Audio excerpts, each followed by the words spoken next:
Israel eliminated yet another Hezbollah Chief of Staff in southern Beirut the other day in a pinpoint strike. This is the third Hezbollah Chief of Staff that Israel has eliminated since the war began. And it tells us everything we need to know about the limitations of targeted strikes, even though they might have strategic importance as well. But they don't beat an enemy, they don't deter an enemy, because right now Hezbollah is rearming. Despite all of President Trump's diplomacy with the Lebanese government to disarm Hezbollah, Hezbollah is not disarming. And it is inevitable that the IDF will have to return to southern Lebanon with full force to destroy Hezbollah in order to protect Israel's northern border. Not a question of if, but when. These operations sound very impressive, especially when done in the middle of Beirut, these targeted strikes. And Beirut is the capital city of Lebanon. But in the Arab Muslim Middle East, symbols matter less than the strategic reality on the ground. Only territorial loss is understood as defeat, nothing else. Not the elimination of a leader who is then celebrated as a martyr who died for the cause, not the destruction of an army, not the destruction of a city, only loss of land. That's the only way they know they lost a war.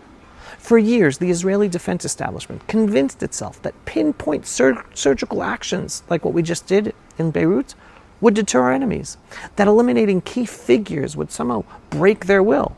But Hezbollah, Iran, Hamas, even in Qatar, they don't think in terms of personalities. They think in terms of land, control, and the story they tell their followers. As long as they can return to their positions on our borders, as long as they can rearm and point their rockets once again at our towns from after we destroy them, they will claim victory no matter how many commanders we take out or how many cities we destroy of theirs. This is why the era of celebrating pinpoint targeted assassinations needs to end. These operations have become political theater in Israel, substitutes for actual true strategy. When hostile Arab Muslim forces lose land, they lose the narrative, they lose the morale, and they lose the ability to claim victory. If Israel wants real security in the north from Hezbollah and Iran, it must move beyond symbolic actions and total disarmament of Hezbollah and plan a conquest plan to push Hezbollah totally out of southern Lebanon and remain in southern Lebanon forever, with the reestablishment of Jewish towns and cities in those liberated Jewish lands that belonged to the Jewish tribes of Dan and Naphtali back in the Bible, and where Jews actually lived even before 1948. The international community will criticize us as always, until they quietly accept the new status quo, as always. But waiting solves nothing. Hoping Hezbollah learns a lesson from a targeted strike solves nothing, and celebrating the removal of yet another replaceable Hezbollah commander also solves nothing. Israel's leadership needs the courage to acknowledge what our enemies already know. In this region, up against an Arab Muslim enemy, deterrence is measured by territory held, not by targets eliminated. Strategy must replace symbolism. Security must replace wishful thinking. Taking of land must replace all the failed military strategies. That is the only language of victory to deter our enemies, our jihadi Muslim enemies here in the Middle East. That is how we will defeat Hezbollah and send shockwaves of defeat to the jihadi Muslim world. That is how we must also act in Syria, in Gaza, and against all of our enemies on all of our borders when we need to. That day is coming, hopefully sooner than later. We are the generation that will secure total victory for ourselves. We are the ones shaping the story of redemption. It is inevitable that we're going to have to go back to destroy Hezbollah in southern Lebanon, whether it's tomorrow, whether it's next week, whether it's in a month, because they're not disarming. The IDF is going to be sent in to do what is necessary to destroy Hezbollah. The question isn't whether we disarm them successfully. The question is, will we remain in southern Lebanon forever to give that message to our enemies? Don't you dare raise a finger against us, because you will pay the price.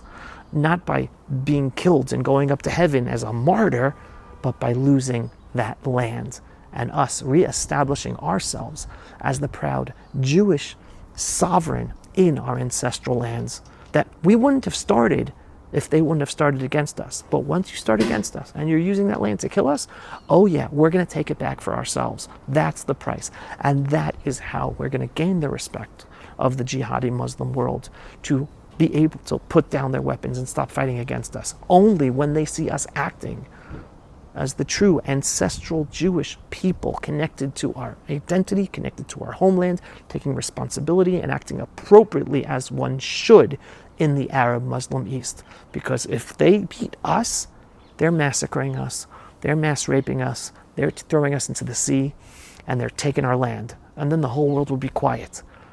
And the only way they will internalize that they lost a war is if we're not going to do all their evil stuff, but push them out of that area and we take that land back for ourselves. That is when we have victory. And again, that day is coming soon.